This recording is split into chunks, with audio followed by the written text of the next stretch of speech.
Yes वो क्या चाहते हैं, और जैसे आप जाकर उनके सामने सॉल्यूशन रखोगे, जब वो आपके साथ कनेक्ट करेंगे।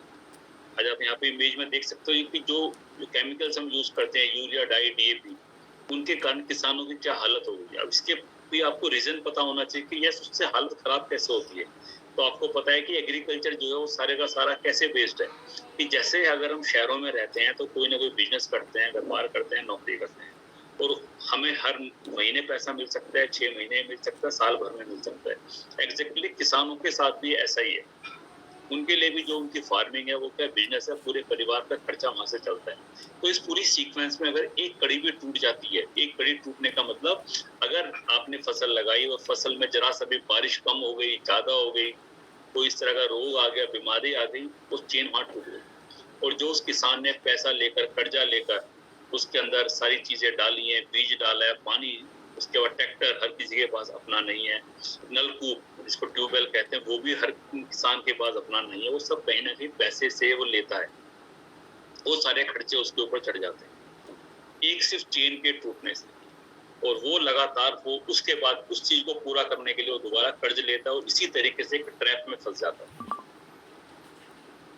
ये चीज आपको समझना है। उसके बाद जो रासायनिक खादें इस्तेमाल हो रही हैं, खाद उसके अंदर क्या-क्या उसके लॉसेस हैं, कि नाइट्रोजन बहुत ज्यादा होने की वजह से मिट्टी हमारी हार्ड हो जाती है। और सबसे एक इम्पोर्टेंट चीज आज के टाइम में जो एक बहुत बड़ा ट्रेंड चला हुआ है, वो ट्रेंड क्या कहता है, वो कहता है कि आज के टाइम में आप देखो वर्मी पोस्ट इस्तेमाल कीजिए। पहले कभी किसी ने वर्मी पोस्ट का नाम नहीं सुना था। इसको भी ब्लैक गोल्ड कहा जाता है, केंचुए की खाद कही जाती है, क्योंकि पहले खेतों में नेचुरली केंचुआ अपने आप पैदा होता था, या वो माइक्रो ऑर्गेनिज्म अपने आप पैदा होते थे। लेकिन केमिकल के यूज होने की वजह से वो माइक्रो ऑर्गेनिज्म मर गए हैं, जिनका एक हमारी इकोलॉजी के अंदर बहुत बड़ा रोल है। आज हमें अलग से केंचुए की खाद को अपनी फसलों में डालना पड़ता है। यहाँ से आप समझ सकते हो कि कितने सारे साथी ऐसे हैं। फिर उसके बाद लगातार केमिकल यूज होने की वजह से केमिकल्स की एक लेयर उस खेत के ऊपर जम गई है, जिसके कारण से इतनी सारी मेहनत हमारी बेकार हो जाती है। ये कुछ सवाल हैं, ये कुछ रीजंस हैं जिनके बारे में आपको पता होना चाहिए। नेक्स्ट आगे चलते हैं कि जैसे कि अब हम एग्रीकल्चर की जब बात करते हैं तो हमारे लिए प्रोस्पेक्ट कौन-कौन है? क्योंकि हम लोग क्या बिज़नेस के अंदर हैं, ये बिज़नेस हमारा किस तरीके से चलता है? तो हम सबसे पहले जितने लोगों को यहाँ देखते हैं तो उनको क्या कैटेगराइज करते हैं कि यस मैं उनसे अगर बात कर रहा हूँ तो किससे क्या बात कर रहा हूँ, सबसे एक जैसी बात नहीं हो सकती। तो अगर हमारे बेस्ट एग्री के जो लोग हैं, प्रोस्पेक्ट है, जिनको हम लोग पहले से चूज करते हैं कि यस मुझे इससे बात करनी है, तो वो फार्मर्स हो सकते हैं। तो किसान कुछ साथी यहाँ पर बैठे होंगे जो लगातार खुद ही खेती करते हैं और अपनी समस्याओं का हल जानने के लिए इस ट्रेनिंग सेशन में आए हैं। उसके बाद कुछ ऐसे साथी हो सकते हैं जो एग्रीकल्चर प्रोफेशनल्स मैं कहूँगा, यानी जो फार्मा इंडस्ट्री के अंदर एग्री फार्मा इंडस्ट्री यानी कि खाद का काम करते हैं, दवाइयों का काम करते हैं, जो साइंटिस्ट वो हो सकते हैं, किसी गवर्नमेंट के डिपार्टमेंट में वो एग्रीकल्चर डिपार्टमेंट में काम करते हैं, किसी भी तरीके से वो लोग इसके साथ जुड़े हुए हो सकते हैं। और तीसरे प्रोस्पेक्ट हमारे हो सकते हैं बहुत सारी संस्थाएं, जैसे कि बिल्कुल किसान समितियां, लगभग हर गांव में, जिले में तो किसान समिति होती है, बहुत सारी एनजीओज हैं, बहुत सारी संस्थाएं हैं कि जो ऐसा काम करते हैं, किसानों के वेलफेयर के लिए काम करती हैं। तो आपके पास अगर एक सफिशिएंट नॉलेज है, सारी चीजें हैं, तो आप इनको अलग-अलग तरीके से ट्रीट कर सकते हो। फार्मर्स को आप सीधा उनसे बातचीत करके उनके साथ काम कर सकते हो।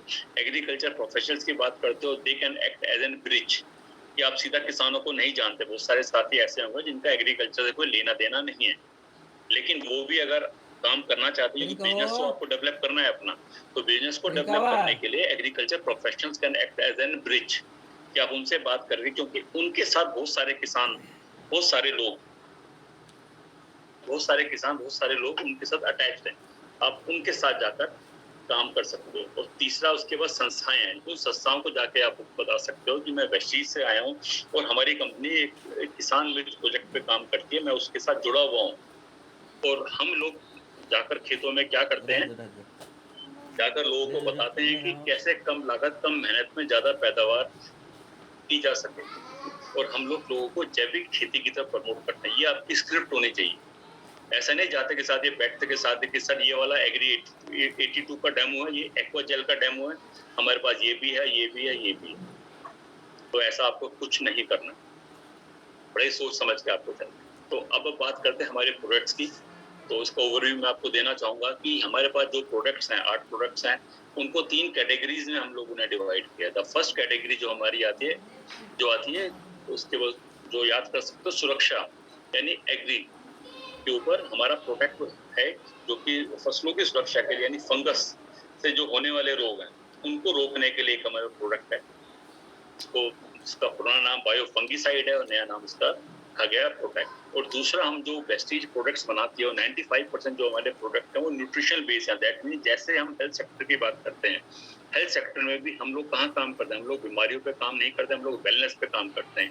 यानी कि हमारे जो प्रोडक्ट है वो सारे के सारे बिल्कुल न्यूट्रिशनल बेस्ड प्रोडक्ट हैं। और हम इस बात को मानते हैं कि अगर हमारी बॉडी को न्यूट्रिशन अच्छा मिलता है तो रोग जिस तरह के हैं, बीमारी हैं, वो हमारे शरीर को कम हमारे शरीर पर लगते हैं। और एग्जैक्टली पेड़ पौधों के ऊपर भी यही फिलॉसफी लागू होती है कि अगर हमारा पौधा हेल्दी होगा, वो फसल हमारी हेल्दी होगी, तो उसके अंदर बीमारियां कम लगेंगी। इसी फिलॉसफी पे हम लोग काम करते हैं। और तीसरा, एक्टिवेटर वाली कैटेगरी में 2 प्रोडक्ट हैं, एग्री 82 है और एक्वाजेल है। तो ये सारे प्रोडक्ट है। न्यूट्रिशन में हमारे पास agri humic granules, moss, nanotech and the gold. तो इनकी ब्रीफ इंफॉर्मेशन मैं आपको दूंगा अभी आगे चलकर। तो सबसे पहला जो प्रोडक्ट आता है वो है एग्री 82। एग्री 82 ना तो कोई खाद है, कीटनाशक कुछ नहीं है, ये एक नॉन आयनिक सॉल्यूशन है। और बहुत सारे लोग इसी बात को जानने में उत्सुक होंगे, सर 82 का मतलब क्या है। तो 82 का मतलब यह है, इसमें 82 टाइप्स के इंग्रेडिएंट्स इसमें डाले गए हैं। अब कुछ लोग कहेंगे सर इसकी लिस्ट दे दो, तो ये कंपनी का अपना प्रोडक्ट है, अपना फार्मूला है, जो आपके साथ शेयर नहीं किया जाएगा। स्ट्रेट फॉरवर्ड आप बोल सकते हो कि यस सर, ये तो कंपनी का फार्मूला है कि 82 इसमें एक्टिव इंग्रेडिएंट्स हैं। एक्टिव इंग्रेडिएंट्स है यानी सक्रिय तत्व हैं जो इसके अंदर डाले गए हैं। अब इसका काम क्या है, सबसे बड़ी बात आती है रिजल्ट के ऊपर। ये क्या करता है, जिसके साथ भी इसको ऐड किया जाता है उसकी कार्य क्षमता को बढ़ा देता है। अब जैसे एक सिंपल एग्जांपल से मैं बात करता हूँ कि अगर जो सबसे स्टेबल शेप की हम बात करते हैं, जो स्फेरिकल शेप है यानी गोला, वो सबसे स्टेबल शेप है।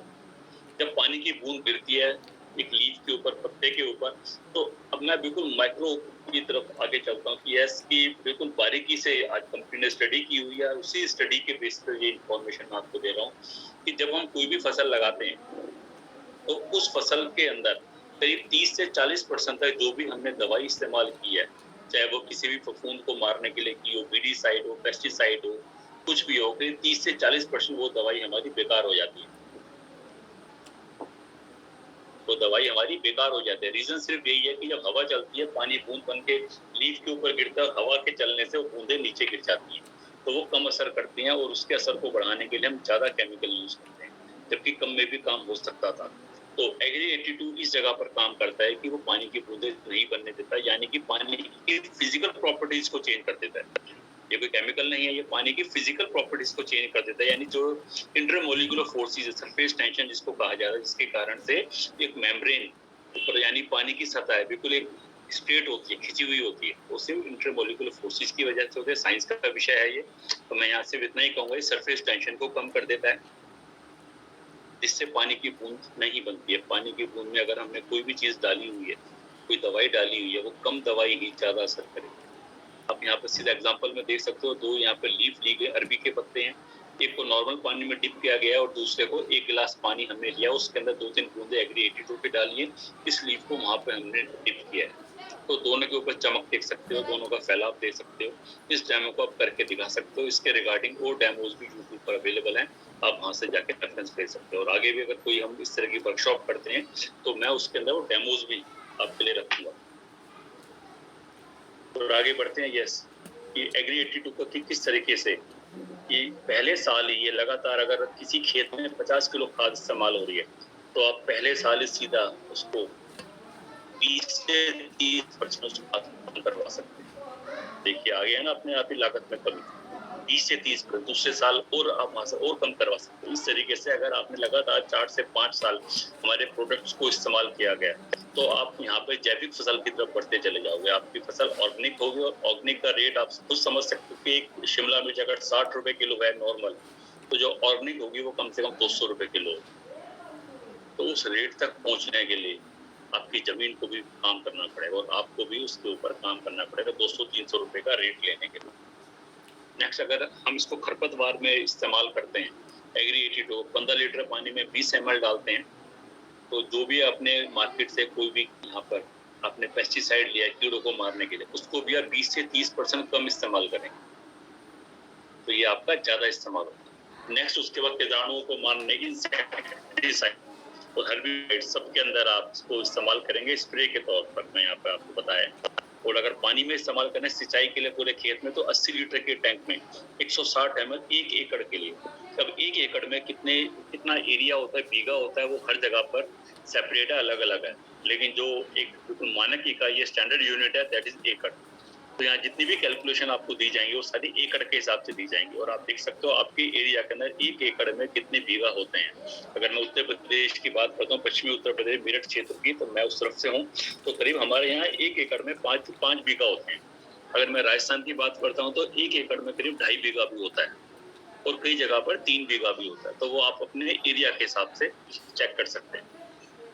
नेक्स्ट आगे बढ़ते हैं। यस, इस तरीके से अगर यहाँ पे एक हमने 20 लीटर का पानी का ड्रम ले रखा है, देसी घी इसके ऊपर लिखा, हमारी टीम से एक मैडम है सुमन जी, उन्होंने अपने खेत में इसको इस्तेमाल किया। नरमे की फसल है, कपास की बड़ी शानदार फसल हुई थी।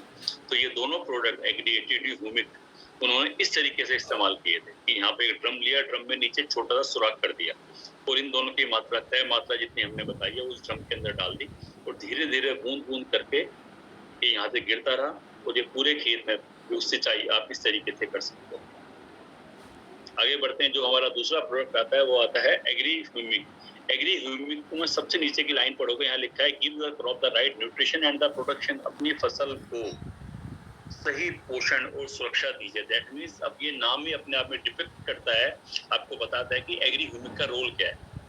एग्री ह्यूमिक एक्चुअली होता क्या है। ह्यूमिक हम सब ने अगर थोड़ी बहुत पढ़ाई की है 8वीं तक, 10वीं तक, 10th तक, तो सब ने सॉइल के बारे में पढ़ा है, मृदा के बारे में पढ़ा है। यानी कि जो सॉइल की जो सबसे फर्टाइल लेयर है वो टॉप लेयर होती है, जिसको फर्टाइल लेयर कहा जाता है। यानी जितने भी जीव जंतु कीड़े मकोड़े सारे के सारे मर जाते हैं, डिकम्पोज हो जाते हैं और वो अर्थ के ऊपर की लेयर में होते हैं। और जो सारी चीजें डिकम्पोज होने के बाद नेचुरल एलिमेंट्स के अंदर वो चेंज हो जाते हैं, कार्बन के अंदर, फॉस्फोरस के अंदर, नाइट्रोजन के अंदर, वो बहुत सारे इस तरह के कंपाउंड। तो ये सारी जो चीजें हुई है डिकम्पोज हुई है, तो इसको फर्टाइल लेयर कहा जाता है। इसी को ह्यूमस कहा जाता है, इसी को ह्यूमस कहा जाता है। और ये सबसे फर्टाइल लेयर होती है। और आज भी इस लेयर को एनरिच करने के लिए हम बहुत सारी गोबर की खाद या इस तरह की जो चीजें हैं हम उसमें डालते हैं अपने सॉइल के अंदर। ये जितना ज्यादा रिच होगी, यानी मिनरल रिच होगी, उतनी ही फसल हमारी ज्यादा स्ट्रांग होगी। आज मैं इसी के बारे में बात करने वाला हूँ। तो इस ये प्रोडक्ट हमारा 100% ऑर्गेनिक है, जैविक है और इसमें 6% ह्यूमिक एसिड है इसके अंदर, जो कि बायोस्टिमुलेंट है। बायोस्टिमुलेंट का मतलब क्या हुआ कि जो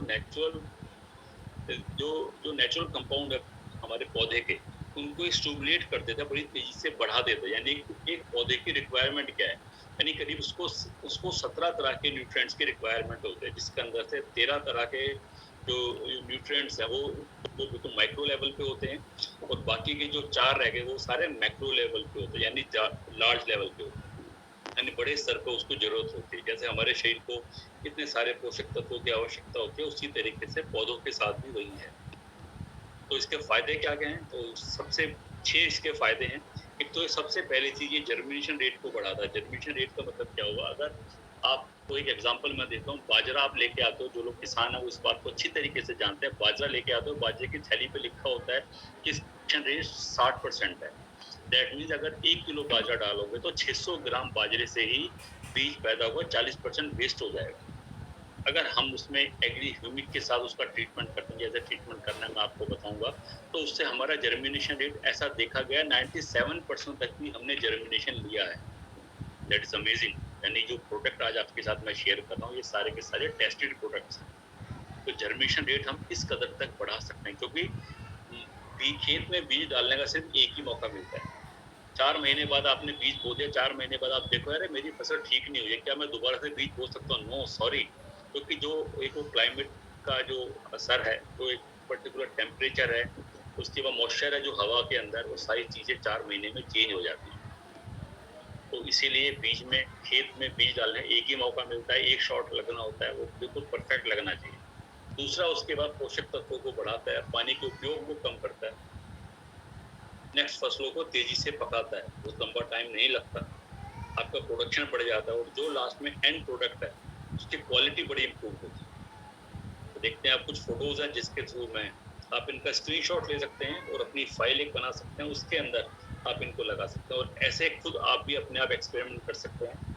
अगर आप इस क्षेत्र में काम करना चाहते हैं तो ये वाला चने की फसल 8 दिन के अंदर, तो पहले कंट्रोल लिखा हुआ है, कंट्रोल का मतलब नॉर्मल, फिर 2 ml हमने 1 लीटर में ह्यूमिक लिया तो यहाँ पे रूट स्ट्रक्चर देख सकते हो, फिर 4 ml लिया तो रूट स्ट्रक्चर देख सकते हो। अगर ह्यूमिक की मात्रा बढ़ा दी है तो दोबारा से कम हो गया, तो यानी कि 2 से 3 ml 4 ml के बीच में आपको 1 लीटर में रखना है, जहाँ भी इस्तेमाल करो। और इमेजेस देखते हैं, यस ये वाला बिल्कुल खीरे के बीज है, उनका आप ग्रोथ देख सकते हो, जो यानी 72 घंटों के बाद। ये जो मैं फोटोज दिखा रहा हूँ, अगर कुछ किसान कहते हैं जी हम तो पूरे सीजन वेट करेंगे, नो, आप उनको 8 से 10 दिन में भी रिजल्ट दिखा सकते हो। ये वो फोटोग्राफ्स, ये वाले चने के बीज हैं, यहाँ देखो रूट देखो, एक नॉर्मल कंडीशन में है जहाँ पे लिखा हुआ है तो कंट्रोल, और उसके बाद 3 ml 1 लीटर में हमने एग्री ह्यूमिक इस्तेमाल किया है और यहाँ पर देखिएगा करीब 30% तक हमें ग्रोथ मिली है। अब ये यहाँ से देख सकते हो साइज में कितना फर्क आया है। तो जिस भी पौधे के रूट स्ट्रक्चर जितना डेवलप्ड होगा, जितना स्ट्रांग होगा, उतनी वो फसल ज्यादा अच्छी होने वाली है। आपको बेसिक आइडिया यहीं से लगना स्टार्ट हो जाएगा। तो ये बड़े साइंटिफिक फैक्ट हैं जो कि फील्ड ट्रायल के थ्रू हमें इन्फॉर्मेशन मिली है, तो इनकी इमेजेस जरूर अपने पास रखिएगा। नेक्स्ट यहाँ पे बिल्कुल खीरे के बीज का दोबारा इमेज दिखाई है, 130% तक देखिए साइज बढ़ गया रूट का, दैट्स अमेजिंग। ये खुद भी आप अपने आप कर सकते हो। अब देखो ये आ गया पैडी, यानी चावल जिसके बारे में आज हम बात करने वाले हैं, धान। अब देखो इसको चौना भी बोलते हैं पंजाब की तरफ। ये नॉर्मल बीज है, उसका रूट स्ट्रक्चर देखो, और जब हमने इसमें ह्यूमिक इस्तेमाल किया तो यहाँ रूट स्ट्रक्चर देखो, दोनों का फर्क। इस इमेज की फोटो ले लीजिए, बड़ा काम आने वाला है आपको, आप लोगों को दिखा सकते हो। इसका हमारी कंपनी ने हमने फील्ड ट्रायल किया है और वहाँ पर बीज का जो जर्मिनेशन है वो इस तरीके से होता है। तो मैंने आपको जर्मिनेशन की बात की, आपको प्राइमरी स्टेज की बात की है, तो ऐसा यहाँ से दिखता है। उसके बाद खेत का देखो, 2 मीटर बाय 2 मीटर का एरिया लेकर 2 तरह के बीजों को बोया गया, अलग अलग, एक में ह्यूमिक इस्तेमाल किया गया। दोनों का साइज आप देख सकते हो, शेप देख सकते हो। जैसे टमाटर के साथ फील्ड ट्रायल है, करीब 16% फसल ज्यादा हुई है और कलर और साइज का फर्क आप देख सकते हो। ऐसे जो लोग यहाँ किसान है वो खुद भी अपने आप ऐसा कर सकते हैं कि 2 तरह के खेत इस्तेमाल कर सकते हैं। उनका एरिया लिखो, साइज लिखो, एक साथ ही 2 चीजें वहाँ पर आप लगाओ, और एक में हमारे वेस्टेज के प्रोडक्ट इस्तेमाल करो, एक में नॉर्मल फोटो, दूसरी चीजें इस्तेमाल करो, उनके लगातार फोटोग्राफ लो, उनकी वीडियो बनाओ और एक अपनी प्रोजेक्ट फाइल बनाओ। जब आप जाके उसके बाद किसानों के साथ काम करोगे तो आप खुद दिखा सकते हो, यस कि सर जो चीज मैं आपको बता रहा हूँ इसके ऊपर मैंने खुद काम किया और ये मेरे उस चीज के एविडेंसेस हैं, तो रिजल्ट आपको खुद मिल जाएगा। ये वाला मिर्च के साथ है फील्ड ट्रायल, साइज देख सकते हो, डी ग्रेड की मिर्च कैसी है और ए ग्रेड की मिर्च कैसी है, सीधा डिफरेंस 20% 21% तक आपकी फसल ज्यादा है।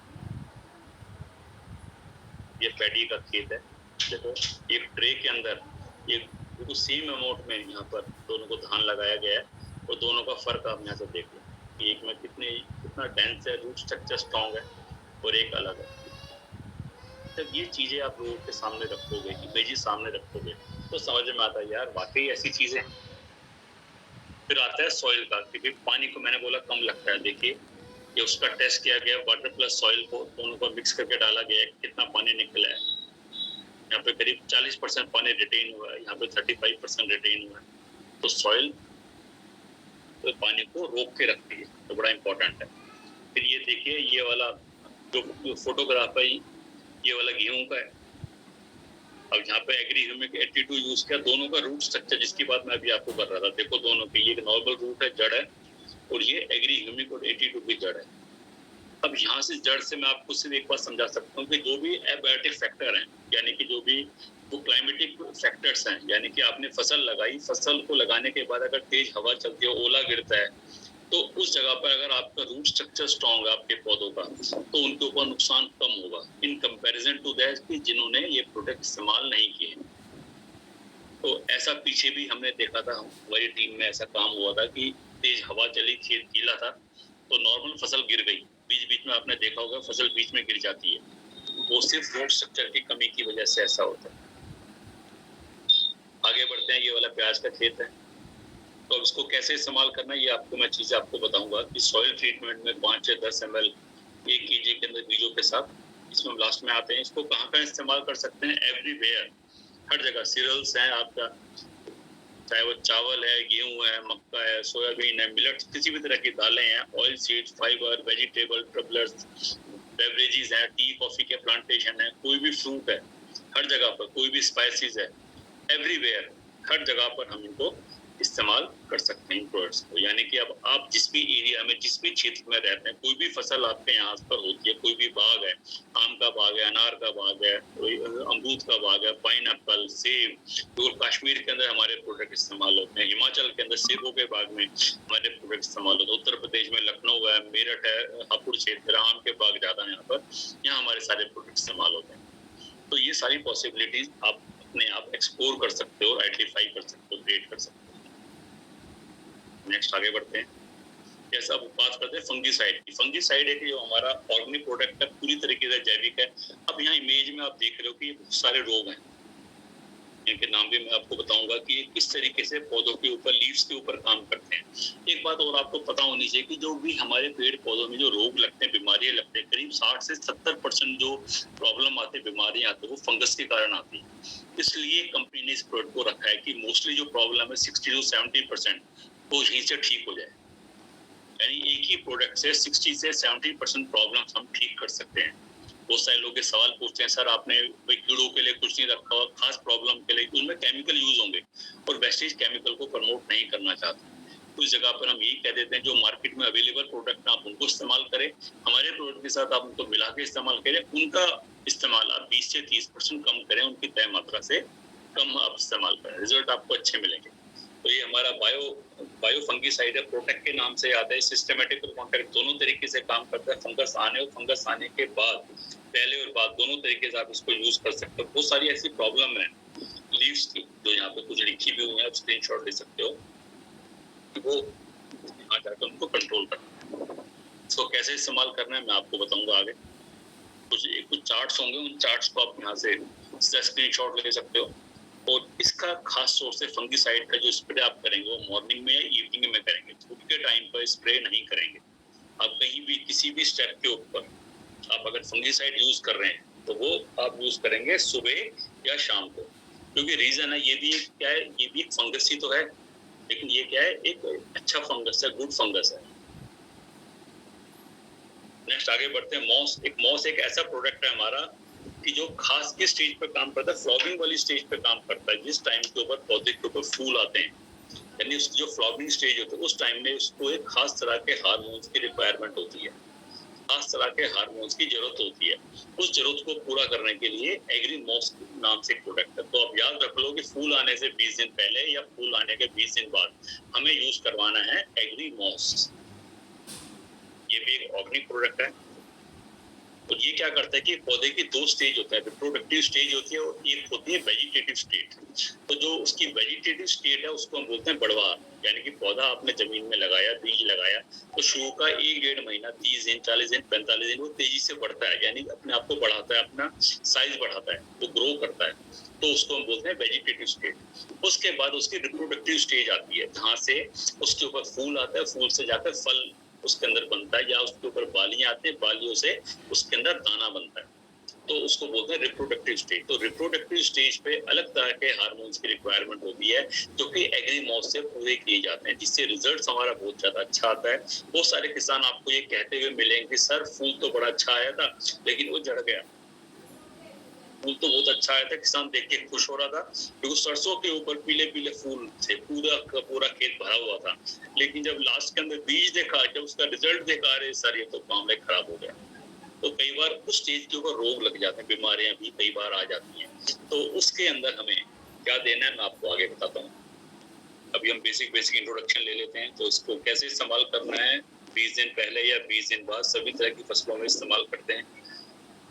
नेक्स्ट उसके बाद जो उसकी आगे रिकमेंडेशन है, फूल आने से 20 दिन पहले या फूल आने के 20 दिन बाद कितनी मात्रा इस्तेमाल करनी है, I will tell you later. Next एक अगला प्रोडक्ट है फर्टिलाइजर। अब तक बहुत सारे लोग इस सवाल पूछ रहे होंगे, सर फर्टिलाइजर कोई हमारे पास नहीं है। तो यस वी हैव। तो हमारे पास एक नैनोटेक नाम से एक फर्टिलाइजर है जो माइक्रो न्यूट्रिएंट्स को पूरा करता है, यानी कि जो पौधे को बहुत कम अमाउंट के अंदर छोटे छोटे एलिमेंट मिनरल्स की रिक्वायरमेंट होती है, वो चीज हमारी नैनोटेक के थ्रू। नैनो का नाम ही क्या हुआ, 10⁻⁻⁹। जो साइंस के स्टूडेंट है वो समझ सकते हैं नैनो का मतलब क्या होता है। 10⁻⁻⁹ यानी इतना छोटा कण है, यानी हमारे बाल का भी एक 1000वां हिस्सा इतना छोटा जो पार्टिकल, जिसको जब हम इस्तेमाल करते हैं इसको बड़ी तेजी से पौधों में एब्जॉर्ब हो जाता है और ये चिलेटेड फॉर्म में काम करता है।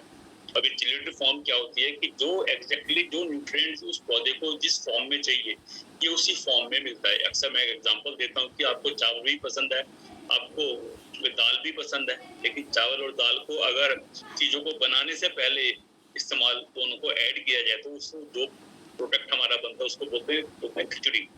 और खिचड़ी लोगों को कब पसंद है, जब उनका पेट खराब होता है या उनको हल्का खाने का मन होता है तो वो खाते हैं खिचड़ी। लेकिन चावल को सेपरेट लो, अलग से बनाओ, दाल को अलग से बनाओ, तो वो दाल भात बन गया, उसका टेस्ट अलग है। यानी कि दोनों बेसिक इंग्रेडिएंट्स वही हैं, लेकिन फॉर्मेशन दोनों की अलग अलग हो गई। Exactly in the same manner कि हमारे पौधे को कार्बन की भी जरूरत है, कोई नाइट्रोजन की भी जरूरत है, ऑक्सीजन की भी जरूरत है, सल्फर की भी जरूरत है। अब सल्फर और ऑक्सीजन दोनों मिलकर सल्फर डाइऑक्साइड बना दें या कोई इस तरह का केमिकल बना दें, उसकी पौधे को जरूरत नहीं है। तो ये नैनोटेक का काम है, इसलिए इसको बिल्कुल डिजाइन प्रोडक्ट है। ये आपकी जमीन के पीएच बैलेंस को बना के रखता है। कई बार लोग इस बात की शिकायत करते हैं कि हमारे जो खेत है उसके अंदर तेजाब ज्यादा है, यानी उसका पीएच बैलेंस। तो आप अपने आसपास की लैब से अपनी जमीन का पीएच टेस्ट भी आप लोग करा सकते हैं, जो 7 से 8 के बीच में रहना जरूरी है। तो ये क्या करता है, फोटोसिंथेसिस के प्रोसेस को बढ़ा देता है। फोटोसिंथेसिस वो तरीका है कि धूप के अंदर तो कार्बन डाइऑक्साइड की प्रेजेंस में जो हमारे पौधे हैं वो उसके लीव्स में अपना खाना बनाते हैं, तो ये उस प्रोसेस को तेज कर देता है। और तेज करने से ज्यादा ऊर्जा उत्पन्न होती है, ज्यादा एनर्जी बनती है, ग्लूकोज बनता है और हमारे पौधे को वो सारी चीजें मिलने लगती है। तो बड़े शानदार इसके रिजल्ट्स हैं। कैसे यूज करना है आई विल टेल यू। अब अगला प्रोडक्ट आया था एग्री गोल्ड। अब गोल्ड का नाम देखने के साथ ही आप सीधा समझ सकते हो चमक, यानी कि जब आप कभी भी टमाटर खरीदने जाते हो, आलू खरीदने जाते हो, सेब खरीदने जाते हो, क्या देखते हो, क्या आप उसके एंड प्रोडक्ट जो उसके अंदर एंड इंग्रेडिएंट्स हैं, इसका टेस्ट कैसा है, इसके अंदर जिस चीजों को मैं लेना चाहता हूँ फाइबर कितना है, वो कुछ आप चेक नहीं कर सकते। वो तो घर आके खाने के बाद, काटने के बाद आप चेक करोगे कि इसके अंदर कितना मॉइस्चर है। तो उसको इस्तेमाल करने के बाद आपको चलेगा पता कि सेब का मुझे क्या फायदा हुआ। लेकिन जब आप लेके आए हो तो आपने सिलेक्शन कैसे किया, उसका आपने फिजिकल सिलेक्शन किया है। जो सेब अच्छे थे, रेड कलर के, एक जैसा कलर था, एक जैसी शेप थी, आपने उनको चूज कर लिया। जो भी आलू आपने खरीदे, अगर मैं सस्ते की बात करता हूँ तो आलू भी आप कैसे खरीदते हो, बिल्कुल छाट के एक जैसे गोल। ऐसी आप टमाटर खरीदो, सब्जियां सारी ऐसे खरीदते हो। तो एग्जैक्टली हमारी फसलों की शेप खराब ना हो, उनका रंगत बहुत अच्छी आए, जब वो किसानों के साथ आगे जाके मंडी में बिकने के लिए जाती है, तो वहां पर से उसकी शक्ल को देखकर लोग अंदाजा लगाते हैं कि इसकी क्वालिटी कैसी होगी और वहीं से वो रेट मिलता है। तो उसको इम्प्रूव करने के लिए जो प्रोडक्ट है वो है एग्री गोल्ड। तो ये क्या है, ग्रोथ प्रमोटर है, जो आपके पौधे के अंदर जिस चीज की जरूरत है होती है, उसको सब सारे तत्व इसके अंदर होते हैं। वो लंबे टाइम तक आपके पौधों को न्यूट्रिशन प्रोवाइड करता है। तो इसका इस्तेमाल क्या है कि फलों के शेप और साइज को अच्छा रखता है, चमकदार बनाता है, फूलों को गिरने से रोकता है। स्प्रे कब करना है मैं आपको आगे जाके बताऊंगा।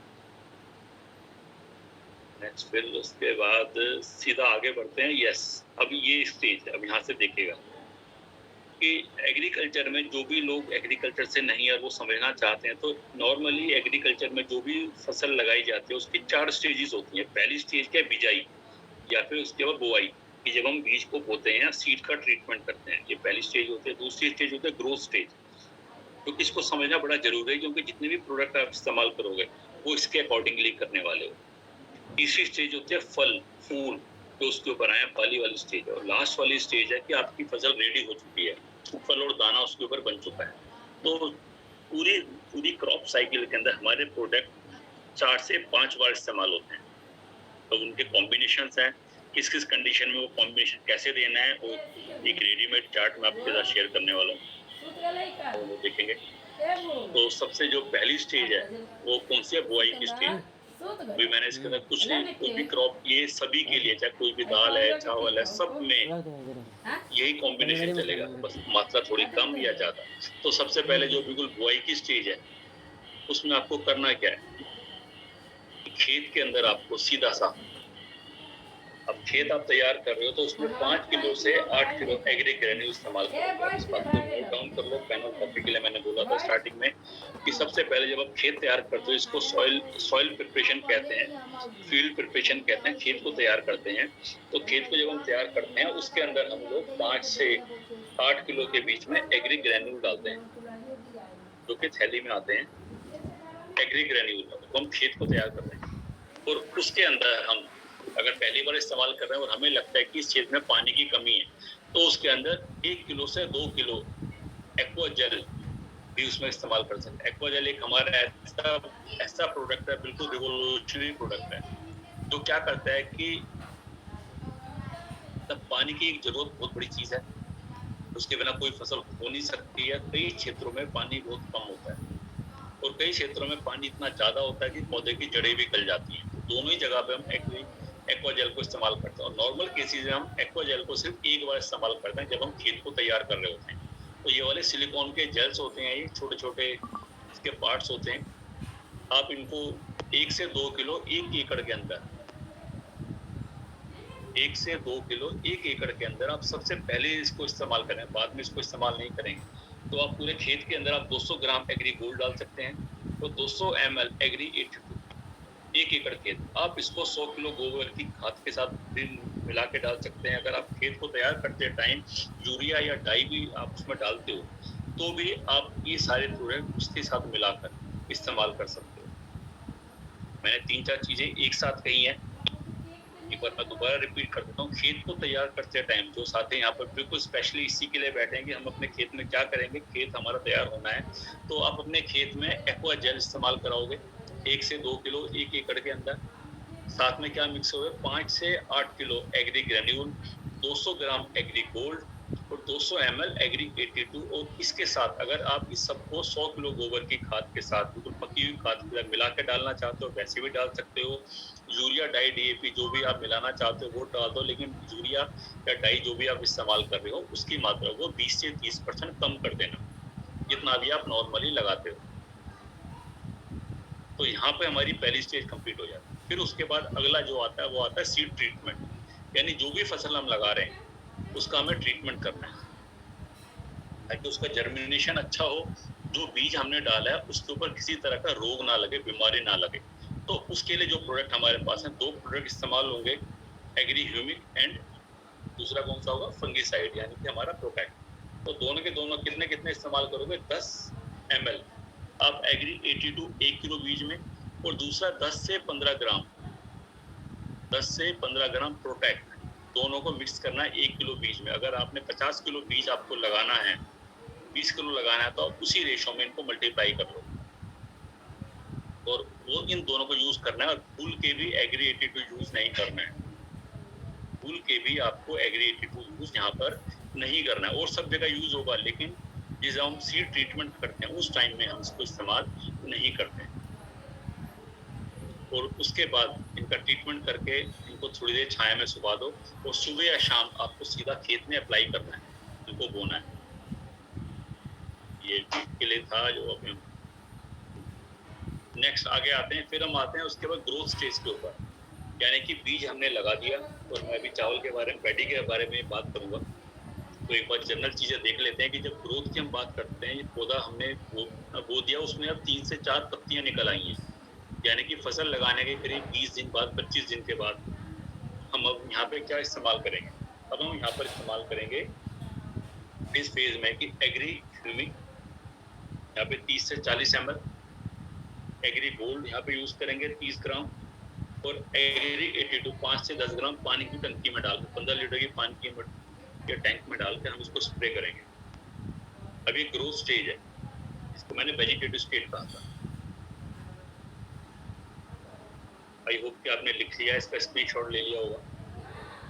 अभी लास्ट में भी आपको चार्ट मिल जाएगा। फिर उसके बाद जो नेक्स्ट स्टेज आती है हमारी, वो कौन सी आती है, फ्लॉवरिंग से पहले। फ्लावरिंग से 15 दिन पहले, फूल आने के 15 दिन पहले। अब हम यहाँ पे क्या इस्तेमाल करने वाले हैं? अब हम यहाँ पे जो इस्तेमाल करने वाले हैं, एग्री मॉस इस्तेमाल करने वाले हैं। 30 ml एग्री मॉस इस्तेमाल करोगे। अगर आपको डर है कि आपकी फसल में पिछली बार कोई रोग आया था, बीमारी आई थी, तो यहाँ पर आप 40 ग्राम प्रोटेक्ट साथ में डाल सकते हो और 5 से 10 ml आप एग्री 82 यहाँ पे डाल सकते हो। 3 चीजें आप यहाँ पे डालो। एग्री गोल्ड अभी इस्तेमाल नहीं करोगे, नैनोटेक इस्तेमाल नहीं करोगे, क्या इस्तेमाल करोगे? यहाँ पर प्रोटेक्ट, क्योंकि अब क्या फ्लावरिंग की स्टेज है, जिस टाइम में कोई फ्लावरिंग आती है, फूल आता है, उस टाइम में बहुत सारी बीमारी भी आ जाती है। तो उनके प्रोटेक्शन के लिए हमने यहाँ पर प्रोटेक्ट यूज कर लिया और ये स्प्रे के माध्यम से हम खेत में देंगे। नेक्स्ट आगे बढ़ते हैं। जब हमारा फल या दाना बन जाता है लास्ट स्टेज में, यहाँ पे हम लोग नैनोटेक इस्तेमाल करते हैं, एग्री गोल्ड इस्तेमाल करते हैं और एग्री 82 इस्तेमाल करते हैं। इन तीनों का लास्ट में स्प्रे कराते हैं। आई होप कि यू हैव राइट डाउन, लिख लिया होगा। हाँ, अब हम बात करते हैं पैडी कल्टीवेशन की, यानी कि अब चावल आपको लगाना है और बिल्कुल नर्सरी नॉर्थ इंडिया में सब जगह पर लग चुकी होगी, या अभी कुछ लोगों को नर्सरी लगाना बाकी, ऐसा नहीं, जो कि इस टाइम क्या रेन आ चुकी है, बारिश आ चुकी है, मानसून आ चुका है, तो इस टाइम के ऊपर रुपाई चल रही है धान की। तो नर्सरी जो स्टेज जो नॉर्मली लगती है नर्सरी, वो कब लगती है? वो लगती है मई के आसपास। और जून भी खत्म हो चुका है, इस टाइम पे जुलाई चल रहा है, मानसून आ चुका है नॉर्थ इंडिया के अंदर। तो इस टाइम के ऊपर चावल को, यानी जो हमने वो नर्सरी चावल की लगाई थी, उनको खेत में रोप रहे हैं। ये वो स्टेज है। तो इसी ट्रीटमेंट का मैं ऑलरेडी तो आपको लिखवा चुका हूँ। दूसरा बात करेंगे बेड प्रिपरेशन की, उनके लिए स्टेप ऑलरेडी हम क्रॉस कर चुके हैं, जहाँ पर चावल की अब तक नर्सरी नहीं लगी, ये स्टेज नहीं है, ये स्टेज ओवर हो चुकी है। ये वाला मई के अंदर ये काम हुआ था। जो चावल की नर्सरी ऐसे लगाते हैं, जो लोग खेती करते हैं वो जानते हैं। तो ये स्टेज हम क्रॉस कर चुके हैं। यहाँ पे मैं एक चीज बताऊंगा कि जो शिकायत आएगी उसके अंदर पीलापन आ गया, पीलेपन को दूर करने के लिए हम यहाँ पर स्प्रे कर सकते हैं नैनोटेक का, एग्री ह्यूमिक का। ये यहाँ पे नोट कर लिए कि जिन लोगों ने नर्सरी लगा रखी है चावल की, धान की, और वो पीली पड़ रही है, वो पीली पड़ने के 2-3 रीजन हो सकते हैं कि एक तो गर्मी का रीजन हो सकता है कि भाई टेम्परेचर वो इफेक्टिव ना हो, या फिर माइक्रो न्यूट्रिएंट्स की कमी हो, हमने अगर पहले ध्यान नहीं दिया। तो ऐसे में हम स्प्रे कर सकते हैं। अभी 15 लीटर टैंक के लिए आप करीब 30 ml 30 ग्राम यहाँ पे आप नैनोटेक लेंगे, 30 ml एग्री ह्यूमिक लेंगे, उसके बाद प्रोटेक्ट, और आप 5 से 10 ml एग्री 82 तीनों को 15 लीटर के टैंक में मिक्स करेंगे और वहाँ पे आप स्प्रे कर सकते हो जहाँ पर आपको लगता है कि पीलापन आया है। नेक्स्ट उसके बाद मेन फील्ड, इसके लिए मैं आपको बता चुका हूँ कि 5 से 8 किलो आप ग्रेन्यूल एग्री प्रोटेक्ट की अगर आपको जरूरत है तो यूज करोगे। एक्वा जेल भी ऑप्शनल है, वो आप यहाँ यूज कर सकते हो। एग्री गोल्ड भी आप यहाँ पे यूज कर सकते हो 200 ग्राम, वो भी ऑप्शनल है, वो आप अपनी रिक्वायरमेंट के हिसाब से। देखो ये चीजें मैं आपको जनरलाइज बता रहा हूँ, हर जगह पर ये सारी चीजें अपनी नहीं होती। कई बार कोई खेत को देखकर, उसके पास हिस्ट्री को देखकर हम प्रोडक्ट रिकमेंड करते हैं। मैंने बताया ना सबसे पहले कि हम एक सेल्समैन की तरह काम नहीं करना है, अगर मेरे पास 8 प्रोडक्ट है मुझे बेच के ही आने हैं, ऐसा नहीं होता। अगर आप किसी भी किसान के साथ इस फील्ड में काम करना चाहते हो तो you have to be involve with them. उनको लगे कि आप भी उन्हीं का हिस्सा हो, उनकी समस्याओं को आप समझते हो, और जब आप उनको सोल्यूशन प्रोवाइड करते हो, वहाँ से बिजनेस आपका धीरे धीरे डेवलप होता है। एग्री में एकदम से बिजनेस डेवलप नहीं होता, सबसे पहले फेथ और ट्रस्ट आपको जीतना होगा। फिर आता है कि एग्री के प्रोडक्ट पैडी में, ये स्टेज हमारी अभी आएगी आगे जाकर, तो यहाँ पर आप बिल्कुल इस्तेमाल करवा सकते हो कि फ्लावरिंग से पहले नैनोटेक यहाँ पे इस्तेमाल किया गया है। ये वाली ग्रोथ स्टेज है, इसमें नैनोटेक यहाँ पे इस्तेमाल किया, गोल्ड इस्तेमाल किया है 100 ग्राम। ये स्प्रे के माध्यम से 1 एकड़ के अंदर मैं आपको बता रहा हूँ। नेक्स्ट, और हम मॉस कहाँ इस्तेमाल करेंगे? जिस टाइम पे बालियां बनने लगेंगी, जिस टाइम पर बालियां बनने लगेंगी उस टाइम के ऊपर आप 30 ml एग्री मॉस, अगर प्रोटेक्ट है 30 से 40 ग्राम प्रोटेक्ट, एग्री 82 10 ग्राम 15 लीटर के टैंक में डाल के आप स्प्रे करेंगे, ताकि आपकी बालियां ज्यादा बने, आपके किल्ले ज्यादा फूटे। यस, ये सभी क्रॉप का एक जनरलाइज चार्ट है, आप इसको एक बार स्क्रीनशॉट ले लीजिए। नॉर्मली मोर और लेस इसी तरीके से सारी चीजें इस्तेमाल होती हैं। अब इसमें कुछ चीज़ें ऑप्शनल हम अपनी तरफ से ऐड कर सकते हैं। जैसे अगर मैं सॉइल प्रिपरेशन की बात करता हूँ, यहाँ पर हम कोई फंगीसाइड की जगह एग्री गोल्ड भी इस्तेमाल कर सकते हैं। अगर किसान को लग रहा है उसने कोई ऐसी फसल लगाई जिसकी फाइनेंशियल वैल्यू, इकोनॉमिकल वैल्यू बहुत ज़्यादा है और उसमें वो खर्चा कर सकता है, तो यहाँ पर हम उसको नैनोटेक भी इस्तेमाल कर सकते हैं। इन सबको मिलाकर गोबर की खाद के साथ भी हम अप्लाई कर सकते हैं, यूरिया डाई, डीएपी के साथ भी हम इस्तेमाल करवा सकते हैं। तो इस तरीके से सारे प्रोडक्ट इस्तेमाल किए जाते हैं। तो ये नॉर्मली हम इस तरीके से काम करते हैं। अब यहाँ से देखिए दोबारा पिच है, आप जिस क्षेत्र में रहते हैं, जिस गांव देहात क्षेत्र से आप संबंधित हैं, वहाँ पे आप जाकर वहाँ की पंचायत में जाके बात कर सकते हैं। वीडियो साथ बीच में खड़े हैं, ये बिल्कुल राजस्थान मंडल का फोटोग्राफ है। तो यहाँ जाकर आप बात कर सकते हो उनसे कि सर हम लोग वेस्टीज से आए, हम लोग किसान मित्र पे काम करते हैं, हम लोग किसानों के वेलफेयर के लिए काम कर रहे हैं और हमें आपके सहयोग की आवश्यकता है कि आपका आशीर्वाद से ही हम आगे बढ़ पाएंगे। जब इस तरह की बातें आप करोगे तो वो आपको कहीं ना कहीं किसी भी जो एग्रीकल्चर के अंदर जो जैविक खेती को प्रमोट करने के ऑफिसर्स हैं उनके साथ आपको मिक्स करा देगा। जैसे हमें यहाँ पर इन साहब के साथ, विनोद जी के साथ उन्होंने अटैच कराया। और ये जहाँ पर हमने ट्रेनिंग दी, मैंने यहाँ ट्रेनिंग दी थी, वो क्या है, ब्लॉक स्टेज यानी कृषक प्रशिक्षण केंद्र है। यहाँ पर जैविक फसलों को तो प्रमोट करने के लिए ट्रेनिंग्स होती हैं। तो आप भी अपने एरिया में जाकर देख सकते हो कि ऐसी कौन सी जगह है जहाँ पर गवर्नमेंट खुद प्रमोट करती है, किसानों को जागरूक करती है कि भाई जाओ और यहाँ पर हम लोग ऑर्गेनिक फार्मिंग करें, किसानों को जहर यूरिया से बचाना चाहती है। तो ये वो बिल्कुल लाइव डेमोन्स्ट्रेशन है। फिर उस तरीके से आप किसानों को बिल्कुल बिठाकर ऐसे जाकर ट्रेनिंग दे सकते हो, सिखा सकते हो, अपने प्रोडक्ट के बारे में जानकारी। पंचायत में आप बैठ सकते हो, चौपाल में आप बैठ सकते हो, सीधे खेतों में स्प्रे करा सकते हो। ये हमारी राजस्थान की टीम, अजमेर की टीम है, लॉर्ड भाई हैं, बाकी साथी हैं यहाँ पर। तो लास्ट में मैं ये कहूँगा, भारतीय किसानों को कोटि कोटि धन्यवाद। कम लागत और बेहतर फसल के लिए वेस्टीज के प्रोडक्ट्स को इस्तेमाल करो। तो इसके साथ ही थैंक यू सो मच, आप सभी का आभार। अपने इस ट्रेनिंग का हिस्सा बने। यस यस यस कुछ